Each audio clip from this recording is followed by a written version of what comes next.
and Eric. The first question is, pakisulat lang po ng mga ginang at ako na po bahala sa inyong mga ginoo. Okay, the first question is, saang lugar sinagot ni Mrs. si Mr. Ayan. Sigurado pa kayo sa mga iniisip ninyo.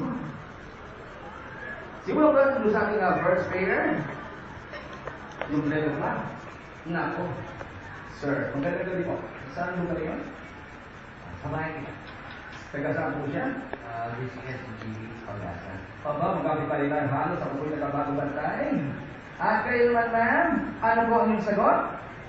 House Pag-asa. Ang galing, palampakan natin. Naalala pa niya. Ma'am, sir, niyo po, please. Pasilip lang. Okay. Sir, magandang gabi po. Parang apartment nila. Talaga. Apartment nila sa MD Zone. Kapangalan ng catering natin. Sala ng apartment nila. Napakalino naman, ano? Specific. At ang sagot ni Mrs. Ang pangalan niyo, sir? Restaurant. Sige ko yung mesa yung sala po ninyo. Napakaraming mga mesa at may mga waiters pa. Okay. And finally, sir, magandang gabi po sa inyo. Sa bahay sa Mandaluyong. Mandaluyong. Hindi ko na itatanong kung sa loob o sa labas. Basta Mandaluyong. At ang sagot ni Mrs. ay? Okay, para mga naman natin. Yung nakasagot at yung hindi masyadong batog pa. Okay na po, may pag-asa pa. Sorry. Makakahabol pa. Okay, the second question is, sinong babae ang pinagseselosan ni Mrs.? Okay, teka po muna. Alam po ninyo ang mga mister walang kasalanan sapagkat mga likas na gwapo, likas na habulin. Pag-iusap lamang po, kahit first name na lang ang isulat, huwag nang buukin ang pangalan. Kahit hindi siya tatapatin po natin, baka naimpitan mo natin, masapagutan lang. Okay? Pakisulat na po. Mamang sabi ko pangalan lang, huwag nilagay ang address at phone number. Paano pina-imbestigahan niyo pa? Sir? Umamin na po kayo. Hindi, gagawa lang po ito. Wala yata eh. Okay, wala. Medyo okay naman yung wala. Ang akala ni Mrs. at ni Mr. ay wala, pero ang sabi ni Mrs. ay... Si Luisa. Kung sino man siya, huwag yun ang pakialaman. Okay? Ma'am, pasilip ka mo po. Okay, pwede yun. Sabi ko, babae pinagseselosan. Pwede technical yan, okay? Sir. Hindi mo nadaan. So technically, what is your answer? Wala kaya? Marami? Marami. Okay?